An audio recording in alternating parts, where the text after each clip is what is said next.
नमस्कार दोस्तों, मैं हूं नितिन कुमार साहू और आज आपके सामने लेकर आया हूं बहुत ही इंटरेस्टिंग टॉपिक। इस टॉपिक के माध्यम से मैं आपको बताना चाहता हूं कि अपने शरीर के अंदर कितने चक्र होते हैं। हाँ दोस्तों, आपके शरीर के अंदर 7 चक्र होते हैं।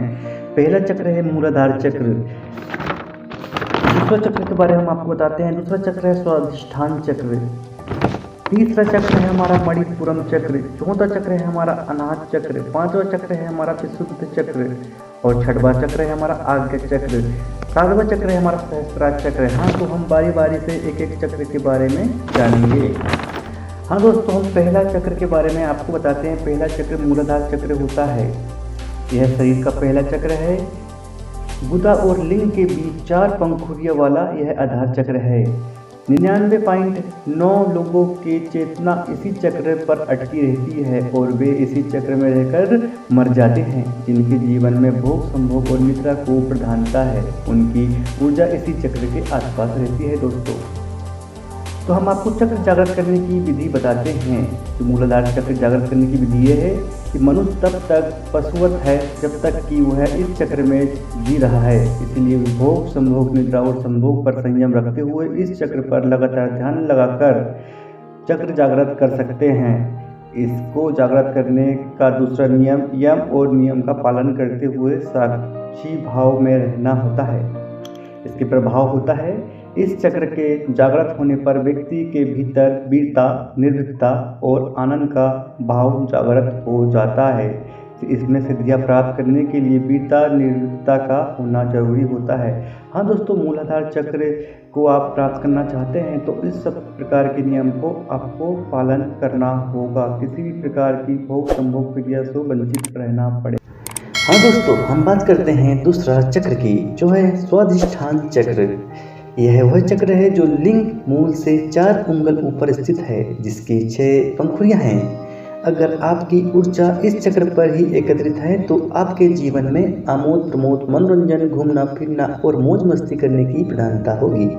यह सब करते हुए आपका जीवन कब व्यतीत हो जाएगा आपको पता भी नहीं चलेगा। इसको प्राप्त करने के लिए, इसको जागृत करने के लिए आप पे क्रूरता, आलस, अवज्ञा, अविश्वास आदि दुर्गुणों का नाश होता है। इसे जागृत करने के लिए जीवन में मनोरंजन जरूरी है, पर आदत नहीं। आपके मनोरंजन की आदत से बचना पड़ेगा। हाँ दोस्तों, आपको अपनी मनोरंजन की आदत से बचना पड़ेगा। मनोरंजन जरूरी नहीं है, मगर उसके आदी होना भी जरूरी नहीं है। और मनोरंजन करते करते आपको उसका आदी बिल्कुल नहीं होना है। अब हम बात करते हैं तीसरा चक्र की, जो है मणिपुर चक्र। हाँ दोस्तों, मणिपुर चक्र जो नाभि के मूल में स्थित रक्त वर्ण का यह चक्र शरीर के अंतर्गत मणिपुर नामक तीसरा चक्र है, जो 10 कमल पंखुड़ियों से युक्त है। जिस व्यक्ति की चेतना या ऊर्जा यह चक्र पर एकत्रित है, उसे काम करने की धुन सी रहती है। ऐसे लोगों को कर्मयोगी कहते हैं। हाँ दोस्तों, ऐसे लोगों को कर्मयोगी कहते हैं। अब हम बात करते हैं चौथा नंबर चक्र की, जो है अनाहत चक्र, जो हमारे हृदय स्थल में स्थित स्वर्णिम वर्ण का 12 स्थल कमल की पंखुड़ियों से युक्त 12 स्वर्ण अक्षरों से सुशोभित चक्र ही अनाहत चक्र है। यदि आपकी ऊर्जा अनाहत में एकत्रित है तो आप एक सृजनशील व्यक्ति होंगे। यह चक्र सोने से पहले हृदय स्थल में ध्यान से अभ्यास से हो जाता है। हाँ दोस्तों, यह चक्र पाने के लिए आपको ध्यान करना पड़ेगा और आपको ध्यान का अभ्यास करना पड़ेगा। अब हम बात करते हैं दोस्तों 5वां नंबर चक्र की। हाँ दोस्तों, 5वां नंबर चक्र है हमारा विशुद्ध चक्र। कौन सा चक्र? विशुद्ध चक्र। याद रखना दोस्तों, विशुद्ध चक्र हमारे कंठ में सरस्वती माँ का स्थान है, जहाँ विशुद्ध चक्र है, जो 16 पंखुड़ियों वाला। समान तौर पर यदि आपकी ऊर्जा इस चक्र के पास है तो आप अति शक्तिशाली होंगे। इसे जागृत करने के लिए आपकी वाणी में संयम और ध्यान लगाना जरूरी होता है। हाँ दोस्तों, आपकी वाणी में आपको ध्यान लगाना पड़ेगा और आपकी वाणी में संयम करना पड़ेगा।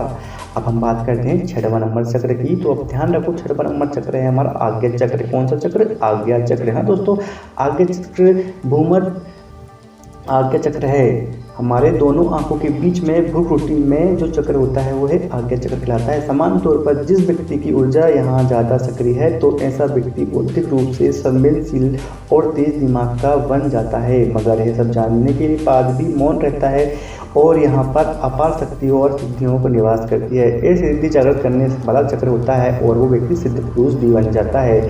इसे हम आज्ञा चक्र कहते हैं। अब हम बात करते हैं दोस्तों 7वां नंबर चक्र का। तो 7वां नंबर चक्र है हमारा सहस्त्रार चक्र।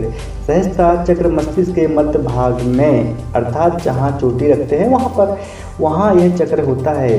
यह चक्र ध्यान करने, योग आसन करने से प्राप्त होता है। दोस्तों आप भी इन 7 चक्र को प्राप्त करें और महापुरुषों से पूज्य बन सकते हैं। दोस्तों इस चक्र प्राप्त करने के लिए आपको योग आसन, ध्यान, चिंतन, मनन और उच्च विचार और सही रास्ता और सही संगति पर चलना पड़ेगा। दोस्तों बताएं कि ये 7 चक्र आपको कैसे लगे और मेरा वीडियो कैसा लगा और आपको मेरी बात कैसी लगी, तो आप ध्यान दें। बाय दोस्तों, मिलते हैं नेक्स्ट टाइम अगली वीडियो पर। आप देख रहे हैं गुरु का ज्ञान जित्तू भाई को साथ। वीडियो पसंद आए लाइक, शेयर और कमेंट जरूर करें।